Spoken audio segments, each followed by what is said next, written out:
On my daughter's wedding day, her mother-in-law said, "You don't match our standards, leave the hall now." Then her fiancé handed her $50 and said, "This is what you deserve." But some moments later, one person walked into the hall, and everything changed. Hello, my dear listeners. Before I begin my story, I would be very happy if you subscribe and hit the like button. Please write in the comments which city or country you are listening from. Now enjoy the story. That morning I woke up before the sun. The house was quiet, the kind of quiet that feels heavy, like it knows something your heart has not fully accepted yet. I sat on the edge of my bed for a long time, my hands folded in my lap, listening to the slow ticking of the clock on the wall. Every tick sounded louder than usual. It was my daughter Eliza's wedding day. I told myself to be calm. I told myself this was a happy day. I had waited years to see my daughter stand in her wedding dress, smiling, starting a new chapter of her life. Still, there was a tight feeling in my chest that I could not explain away. By the time we reached the wedding hall, everything looked beautiful. Soft lights, flowers everywhere, quiet music playing in the background. People were smiling, greeting each other, moving their chairs, fixing their clothes. It all looked perfect on the outside. But inside me, something felt unfinished. I stood beside Eliza near the front of the hall. She looked beautiful, but beauty was not what I noticed first. I noticed how she kept taking small breaths, like she was trying to steady herself. I noticed how her fingers trembled when she reached for my hand. I held her hand tightly. "It's okay," I whispered, even though I was not fully sure myself. She nodded, but her eyes did not meet mine. I could tell she was nervous. A mother always knows. Then I saw Margaret. She walked in slowly, her back straight, her face serious. She did not look around with curiosity or joy like the others. She walked as if the room already belonged to her. People noticed her. Conversations became quieter as she passed. I watched her carefully. She stopped a few steps away from us. Her eyes moved around the hall once, then settled on Eliza. She looked her up and down slowly without smiling. Then her eyes turned to me. That was when the room felt smaller. The music faded into the background. People sensed something was wrong, even if they did not yet understand what it was. Margaret cleared her throat. Her voice was calm, not loud at all. That made everyone lean in. "This wedding," she said slowly, "needs to stop." The words fell into the room like cold air. For a moment, no one moved. No one spoke. Even Eliza froze beside me. I stayed standing. I did not speak. I could feel my heart beating faster, but I kept my face still. Years of life had taught me how to stay quiet when the moment demanded strength instead of noise. Margaret turned slightly, making sure everyone could hear her. "We do not bring our family name together with people who are not at our level," she said. A soft murmur moved through the guests. Eliza's hand tightened around mine. I felt her fingers press into my skin, searching for comfort, for safety. I squeezed back. Margaret looked directly at Eliza again. There was no warmth in her eyes, no care, just judgment. Then she looked at me once more. I felt her eyes measure me. My clothes, my posture, my silence, as if she were deciding something final in her mind. I wanted to speak. I wanted to tell her that respect is not bought, that dignity does not come from money, that a mother's love cannot be measured by appearances. But I stayed quiet, not because I was weak, because I was listening. Margaret continued speaking, her words slow and sharp. Some people in the room shifted uncomfortably. Others avoided looking at us. No one interrupted her. Silence gave her permission to keep going. I felt Eliza's breathing change, shorter, faster. I leaned slightly closer to her without turning my head. "I'm here," I whispered. She nodded, but her eyes were glossy now. Still, I said nothing to Margaret. Inside me, something was changing. I realized something very clearly in that moment. This was not just about a wedding. This was about how people believe they can treat others when they think they are better. I had stayed quiet my whole life for moments like this. I had learned that silence can be louder than shouting, that timing matters more than speed. Margaret finished her sentence and paused, as if waiting for a reaction. I gave her none. I stood there holding my daughter's hand. Calm on the outside, steady, breathing slow. But inside me, A decision had already been made. A decision that would change the rest of that day, and everything that followed after. The silence stayed in the room longer than anyone expected. No music played. No one coughed. No chair moved. It felt like time had slowed down just enough for every word to sink deep into our bones. Then Margaret spoke again. She folded her hands in front of her and looked around the hall, as if she wanted everyone to hear her clearly. "These people," she said, pointing slightly in our direction, "are not from our level of life." Her voice was still calm. That calmness made her words sharper.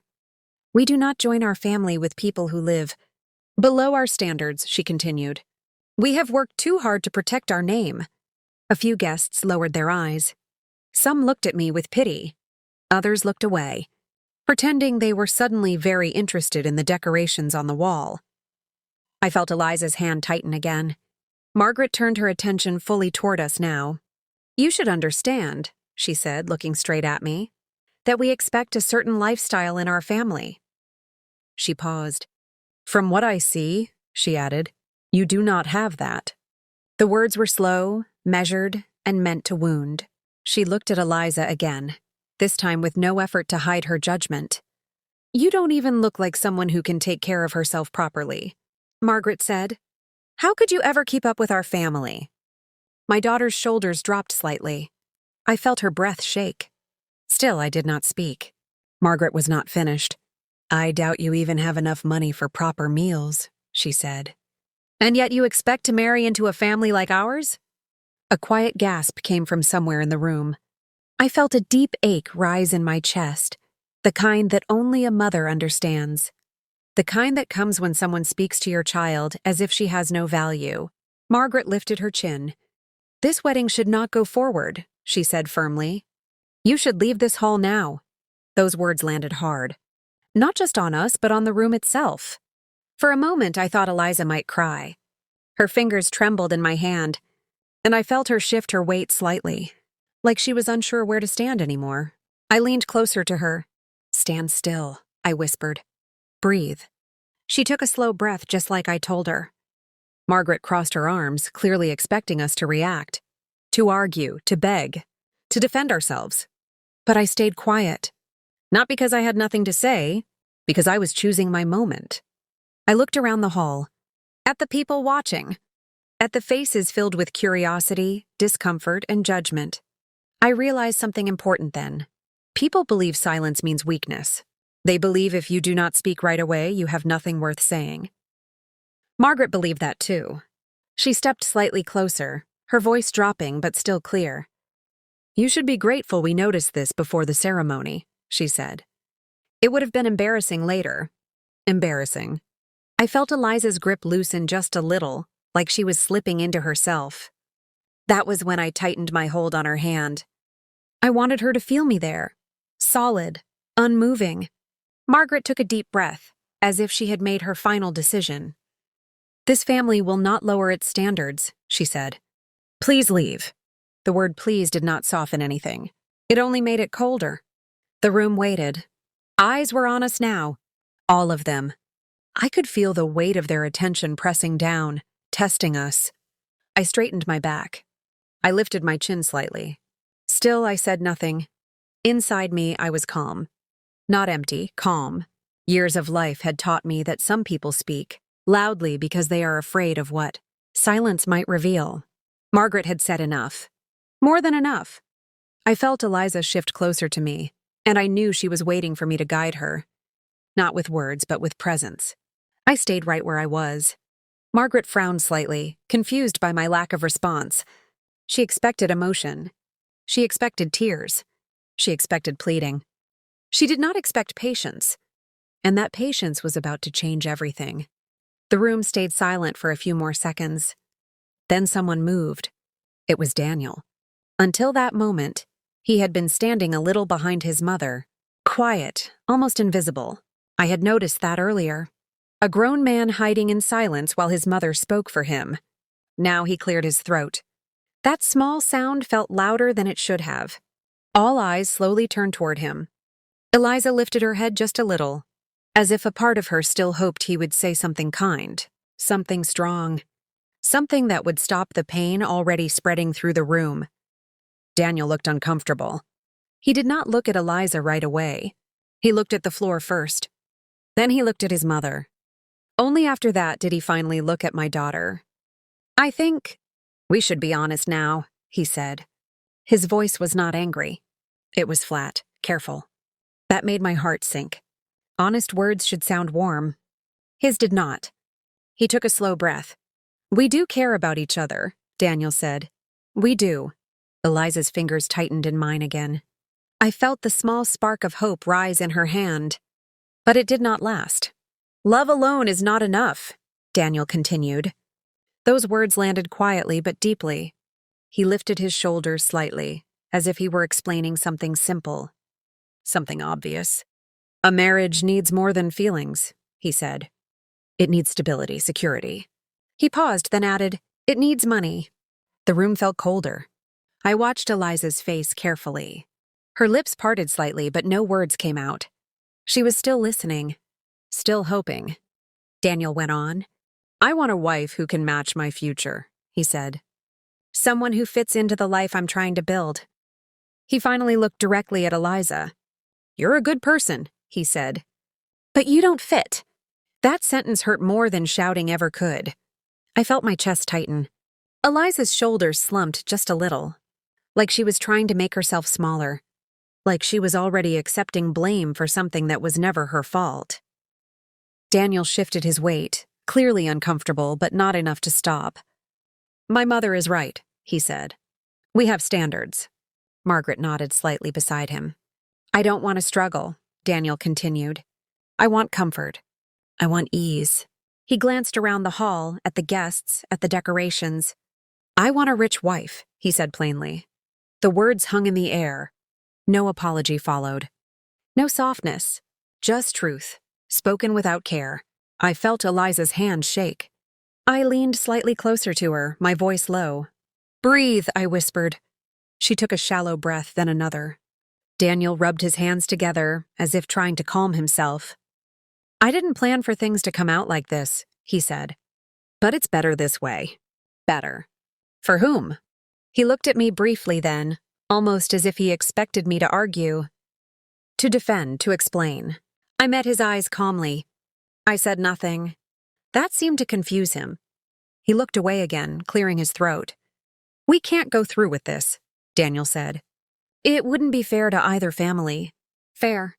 I felt something settle inside me then. Not anger. Not sadness. Clarity. I realized Daniel was not speaking under pressure. These were not rushed words. This was how he truly thought. Eliza finally looked up at him. Her voice was soft. "So, that's it?" she asked. Daniel hesitated for a moment. "Yes," he said. "That's it." Her question had been simple. His answer was final. I felt her grip loosen again, like she was slipping away from the moment. From the room. From herself. I tightened my hold. Daniel stepped back slightly, standing closer to his mother now. Margaret placed a hand on his arm, proud. I watched them together and understood something very clearly. This was not a family that valued hearts. This was a family that counted worth in numbers. I stayed silent. Not because I had nothing to say, but because Daniel had not finished revealing who he truly was, and I knew deep inside that more was coming. Daniel stood there for a moment after his last words. The room felt tight, like the walls had moved closer without anyone noticing. No one spoke. No one moved. Even the air felt heavy. Then Daniel reached into his jacket pocket.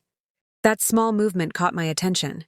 I watched his hand slowly come out, holding folded bills. He looked down at them for a second, then stepped forward toward Eliza. My heart dropped. He unfolded the money carefully, as if he were being neat, respectful even. Then he held it out to her. "Take this," he said. Eliza looked at his hand, confused.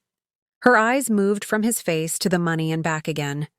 Daniel placed the bills gently into her palm. It was $50. "This is all you deserve," he said calmly.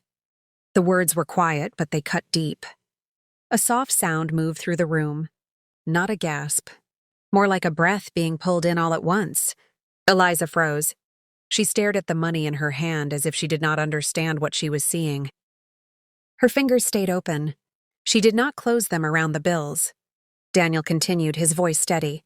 "Use it for yourself," he said. "Buy whatever you need." He paused. "Beauty products, clothes, something simple." My chest tightened. Eliza's hand began to shake.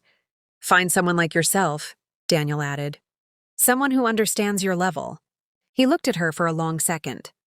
"You are not fit for our family's standards," he said. That was when I felt something shift inside me. Not anger, not shock, something quieter, something firmer. I watched my daughter's face carefully. Her lips pressed together, trying to hold back emotion. Her eyes filled, but no tears fell. She was fighting herself, trying to stay strong in front of everyone. The money still rested in her open palm. I leaned closer to her. "You don't have to hold that," I whispered. She did not move. Her body felt stiff beside me, like she was afraid that if she moved at all, she would break. Daniel stepped back as if he had finished a task. Margaret watched with approval. She said nothing, but her silence spoke loudly. I looked around the room. Some people stared openly now. Some looked away. A few shook their heads slowly. No one stepped forward.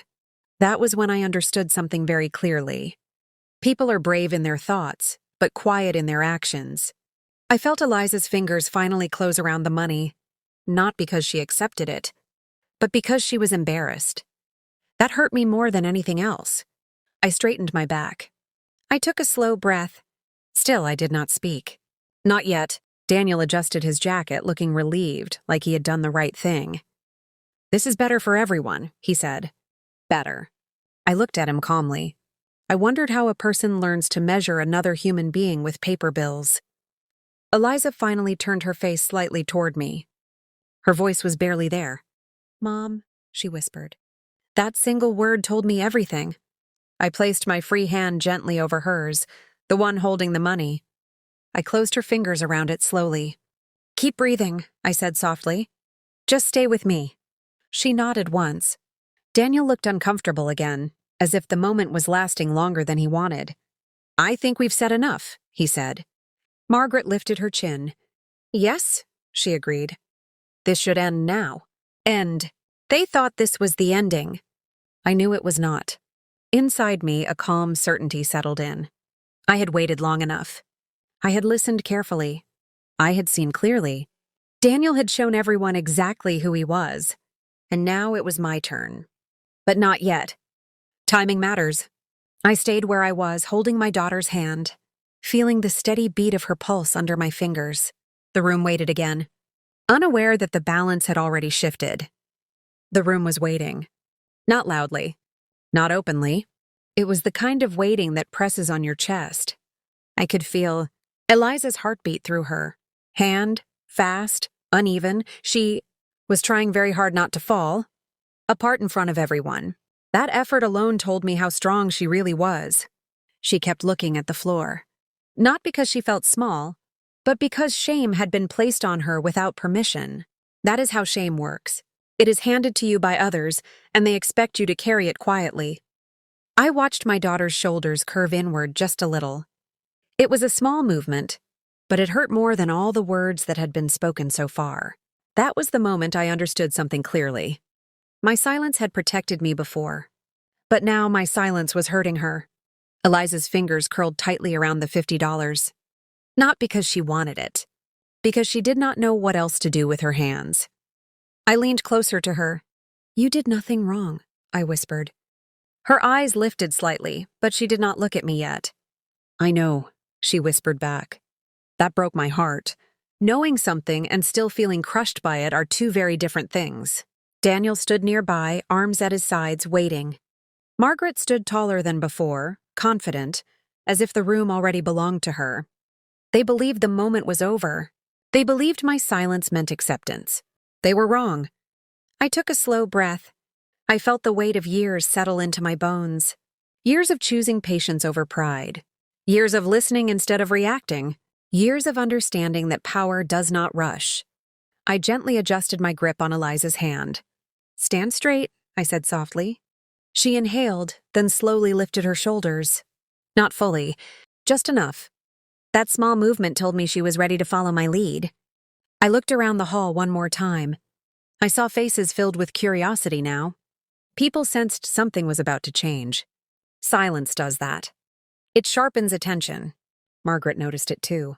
She shifted slightly, her smile tightening. "Is there a problem?" she asked, her voice still controlled. I looked at her calmly. "No," I said quietly. That single word surprised her. I did not raise my voice. I did not step forward. I simply stood. Eliza finally looked up at me then. Her eyes searched my face as if asking a question without words. "Are you going to say something now?"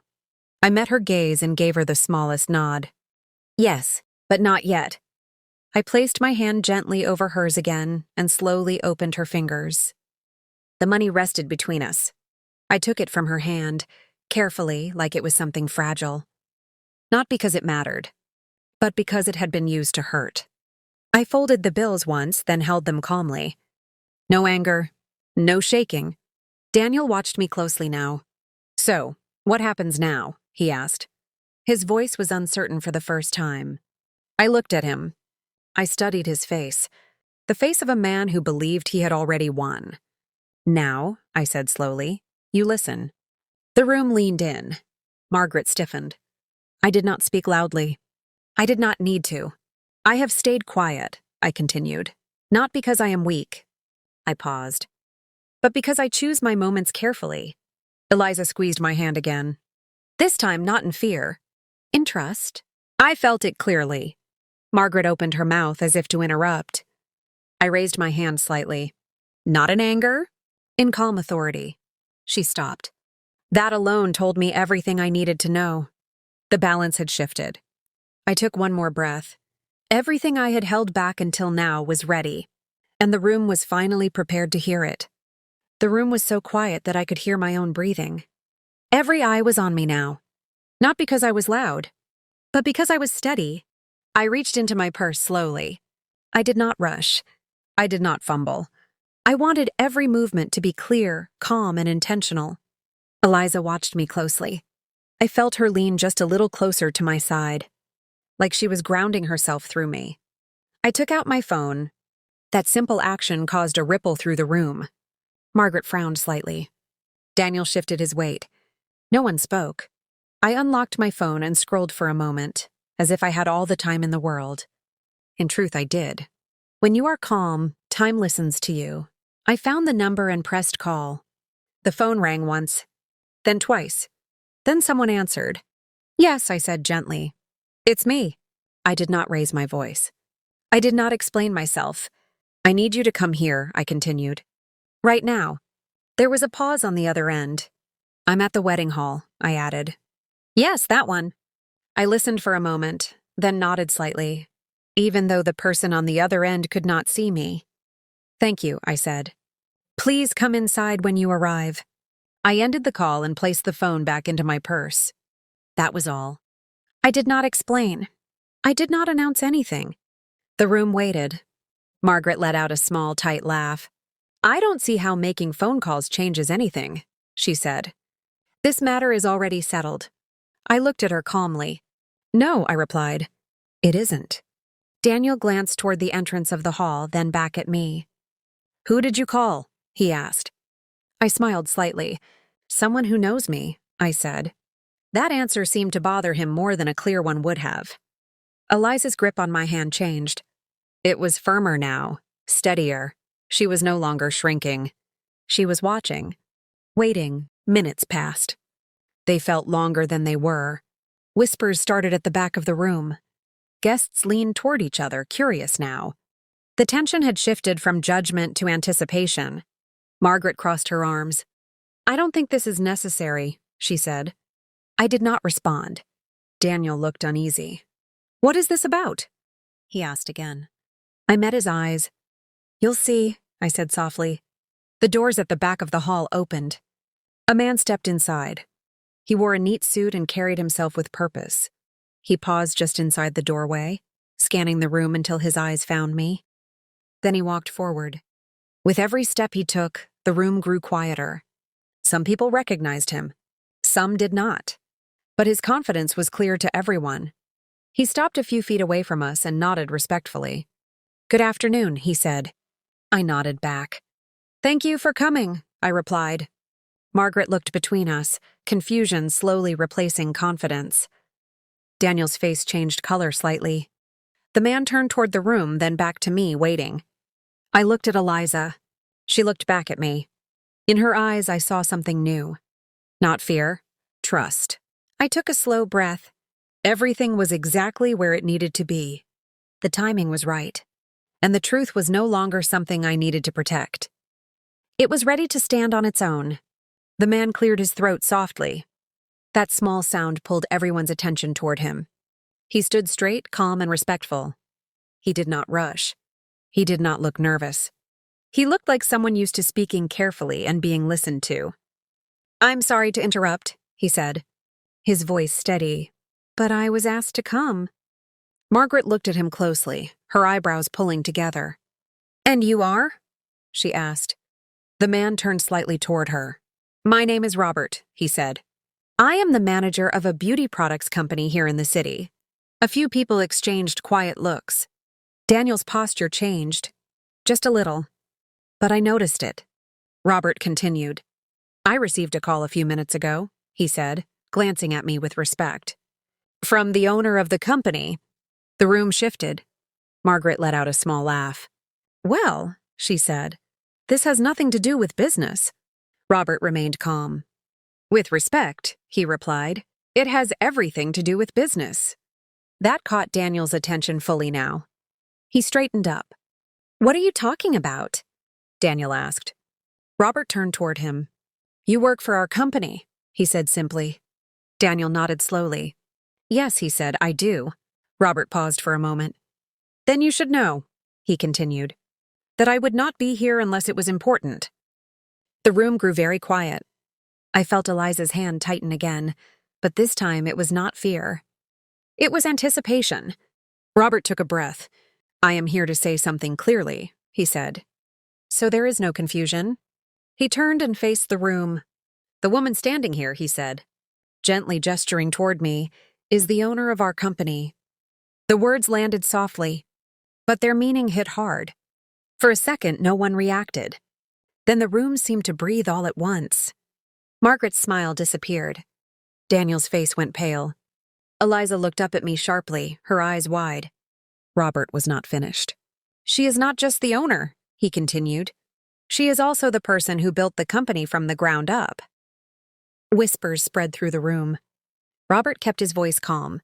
"She makes all final decisions," he said, "including hiring." Daniel swallowed. "And firing." The silence that followed was heavy. I felt Eliza turn fully toward me now. Her lips parted slightly. "Mom," she whispered. I met her eyes. I nodded once. Robert turned back toward Margaret.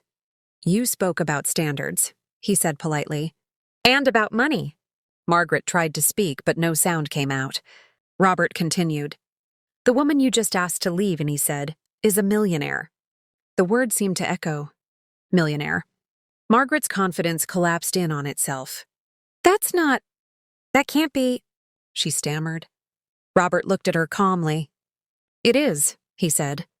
Daniel stepped forward slightly. "Wait," he said quickly. "There must be a mistake." Robert looked at him.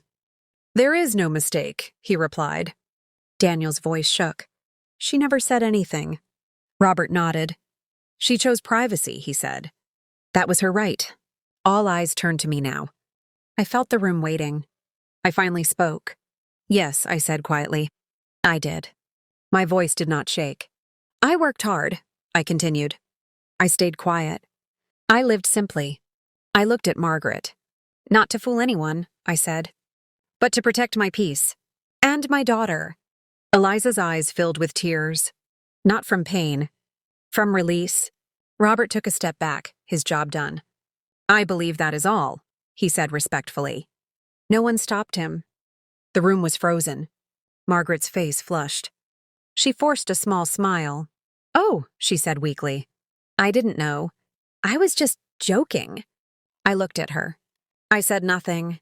Daniel opened his mouth, then closed it again. The truth had already spoken for me. and it was louder than anything I could have said.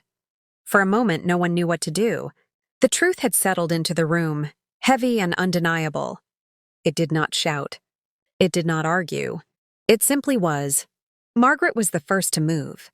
Her stiff posture softened. Her shoulders dropped just a little.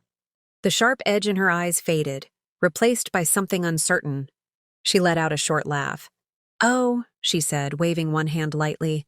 "You misunderstood me." No one spoke. She stepped closer, her voice suddenly warmer. "I was only joking," she said. "You know how people joke sometimes." Joking.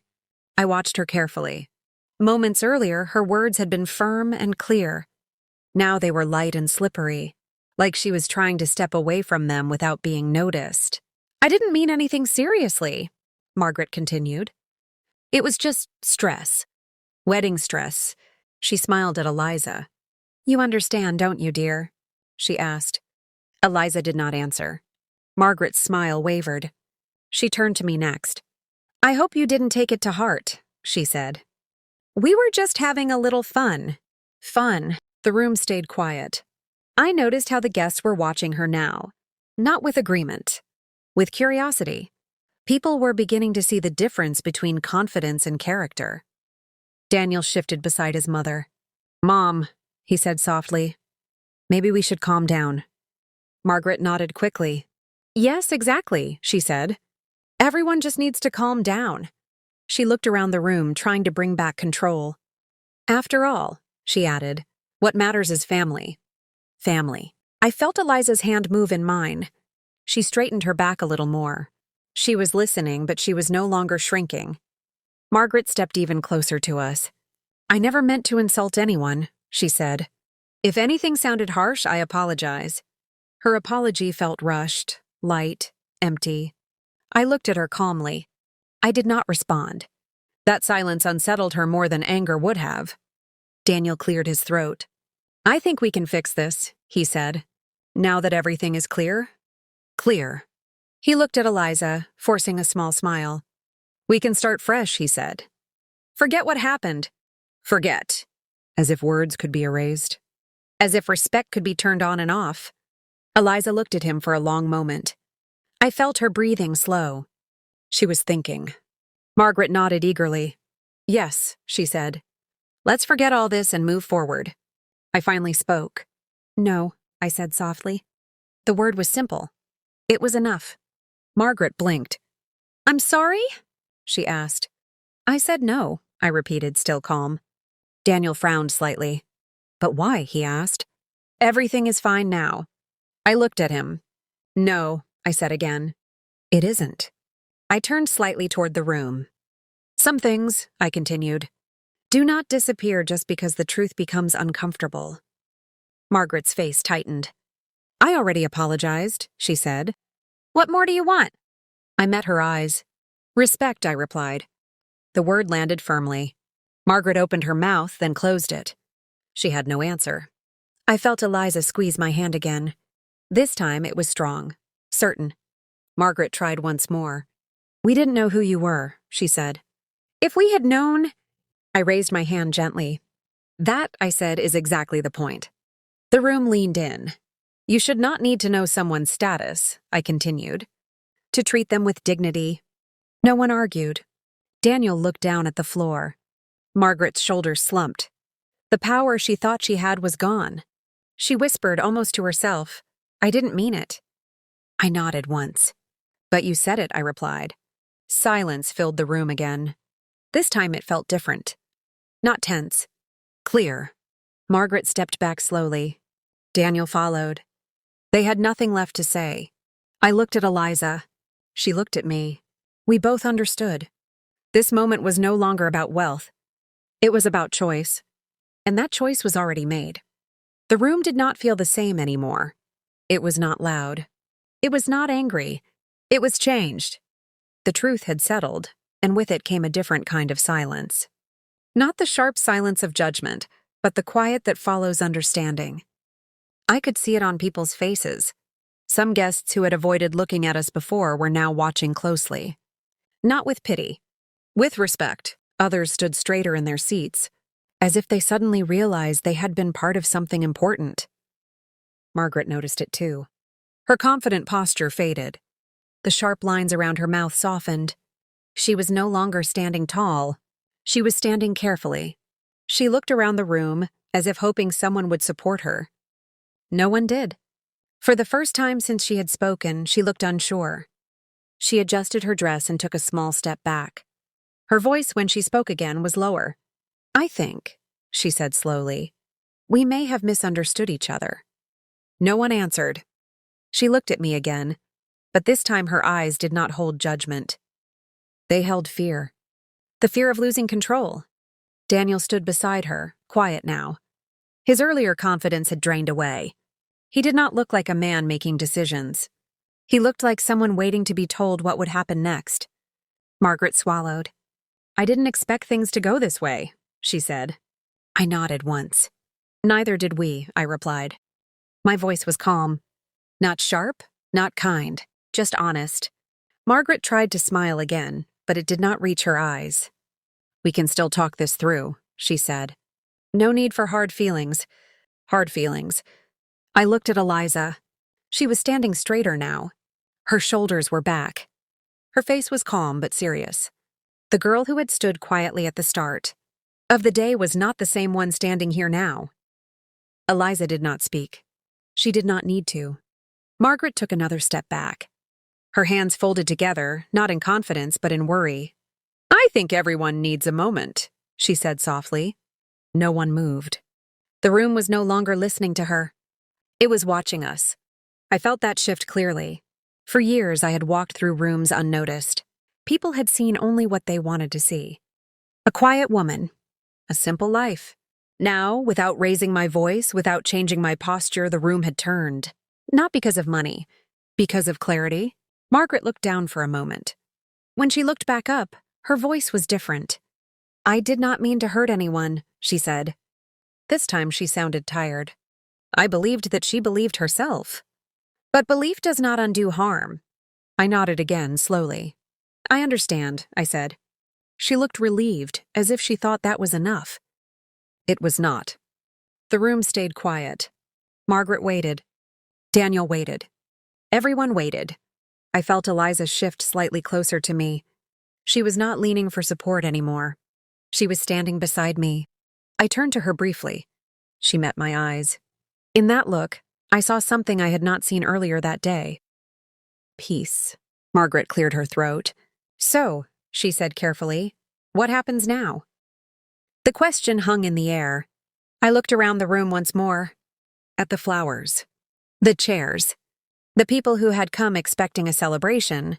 This day had become something else. Something necessary. I looked back at Margaret. "Now," I said, "we do what is right." She nodded quickly. "Yes," she said. "Of course."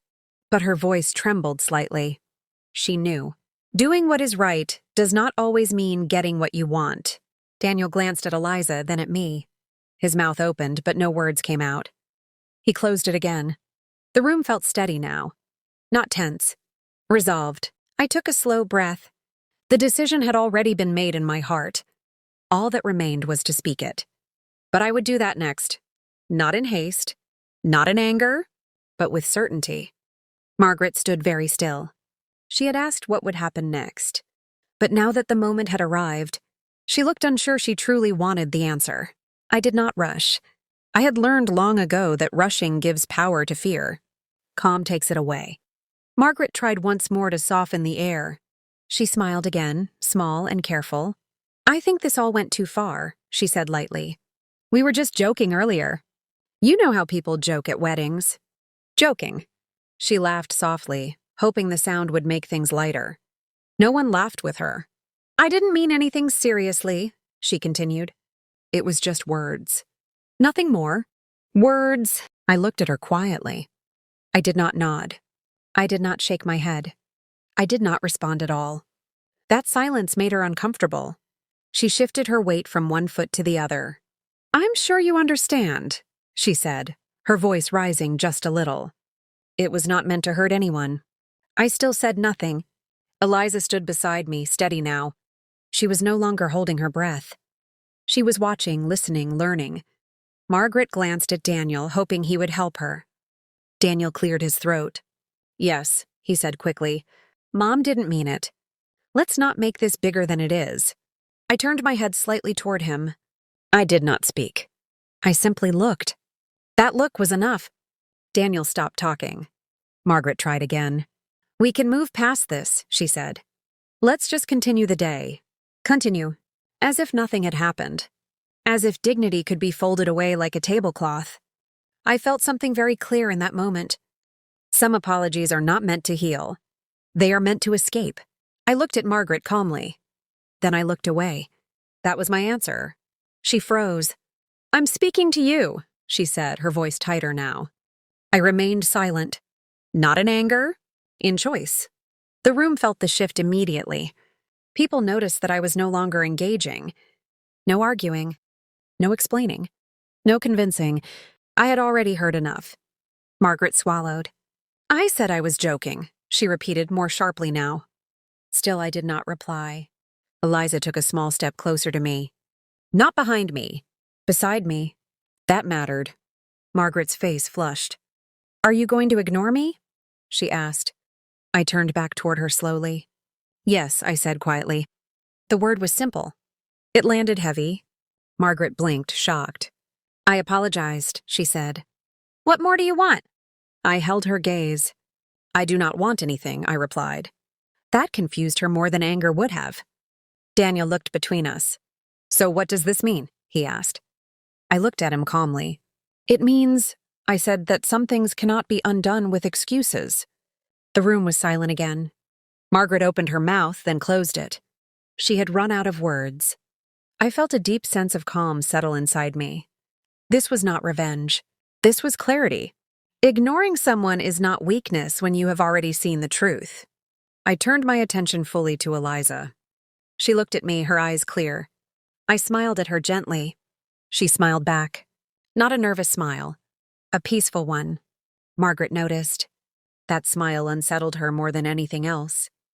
You can't just walk away, she said. I nodded once. Yes, I said. I can. The room felt lighter. Not joyful, but honest. I took a slow breath. The next step was clear. Not loud, not dramatic. Just right. I did not raise my voice. I did not announce anything. I simply turned toward my daughter. Eliza, I said softly. She looked at me right away. She did not hesitate. That told me everything. Yes, Mom, she replied. I placed my hand gently on her arm. We're leaving, I said.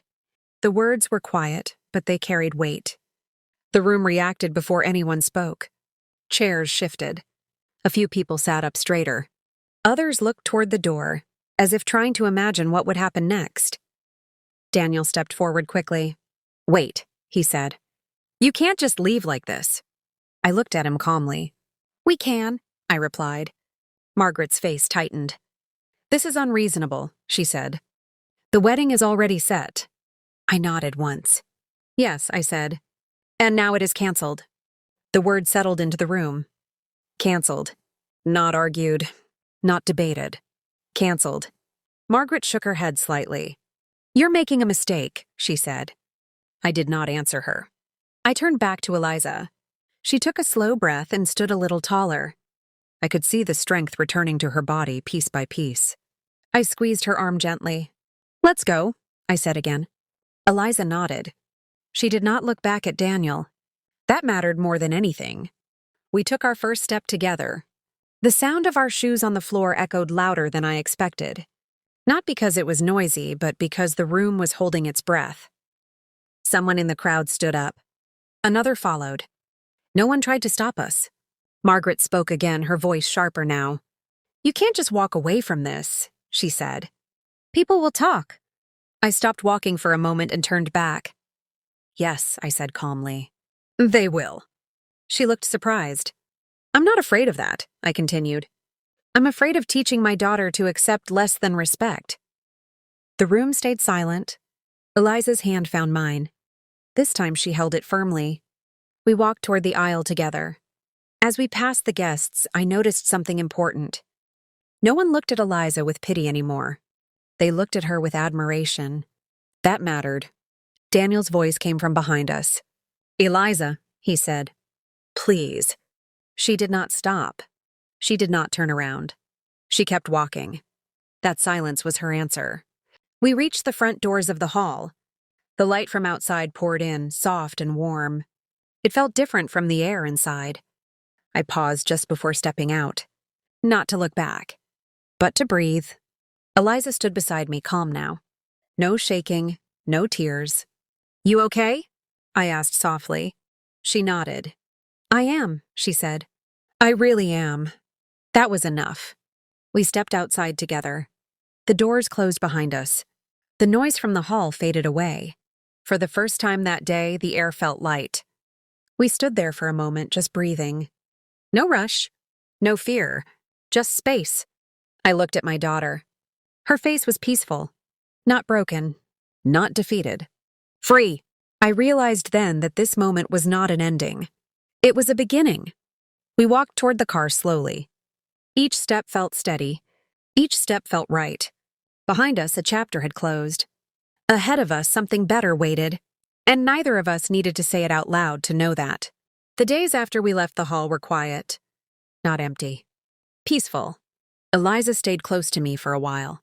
We cooked simple meals. We talked in the evenings. Sometimes we sat together without saying anything at all. Silence, when it is safe, can be healing. People called. Some asked questions. Some offered opinions. I listened, thanked them, and let their words pass. I did not explain myself. I did not defend our choice. I did not need to. Eliza was changing in small ways. She stood straighter. She laughed more easily. Her eyes no longer searched the room for approval. One evening, as the sun was setting, she looked at me and said, "Mom, I didn't lose anything that day." I nodded. "You gained yourself," I replied. A short time later, my brother came to visit. He arrived with his son, Michael. Michael had always been quiet, thoughtful. He worked long hours and spoke gently. He listened more than he talked. He never asked about money. He asked about people. He asked Eliza how she was feeling. He did not rush her answers. They talked slowly, like two people who were not trying to impress each other. They talked about work, about travel, about mornings and quiet evenings, about values. I watched from a distance, not to judge, to observe. Michael treated Eliza with respect without trying. It came naturally to him. He did not measure worth in numbers. He measured it in care. Time passed. No big announcements. No pressure. One day, Eliza came to me with a calm smile. "I want to build a life that feels steady," she said. Not flashy. Not loud. I smiled back. "That kind of life lasts," I told her. When Eliza chose to marry Michael, there was no noise around it. No drama, no performance, just clarity. Michael was a pilot. He loved his work, but it did not define him. He valued time, honesty, presence. He valued coming home. Their wedding was small. No one stood up to judge. No one measured standards. People came with open hearts. That day felt light. I watched my daughter walk forward with calm steps. She was not nervous. She was ready. As I sat there, I thought back to the moment when money had been placed in her hand like a label. I remembered how small that moment had tried to make her feel. And I looked at her now, strong, centered, whole. Life has a way of teaching us quietly. It teaches us that wealth without kindness is empty, that status without respect is fragile, that love without dignity does not last. I learned something important through all of this. True value does not shout. It does not need to prove itself. True value is shown in patience, in silence, in knowing when to speak and when to walk away. I had hidden my success for years, not because I was afraid, but because I wanted to live freely. That choice protected my peace. But that day I learned something else. Silence is powerful, but only when it protects what matters. When silence begins to harm someone you love, it is time to speak. Not with anger, with truth. As I grow older, I understand this more clearly. People will always judge with limited vision. They will always assume based on what they see. You do not owe them correction. You owe yourself clarity. And you owe your children an example of self-respect. Eliza and Michael built a life that feels steady. They value mornings. They value coming home. They value each other. That is wealth. Not the kind you count. The kind you feel. When I look back now, I do not think about the hall or the words spoken there. I think about the moment. I took my daughter's hand and chose dignity over acceptance. That choice shaped everything that came after. And that is the wisdom I carry with me now. Real worth is not found in money, titles, or approval. It is found in calm strength, quiet patience, and the courage to speak at the right moment. That is what lasts.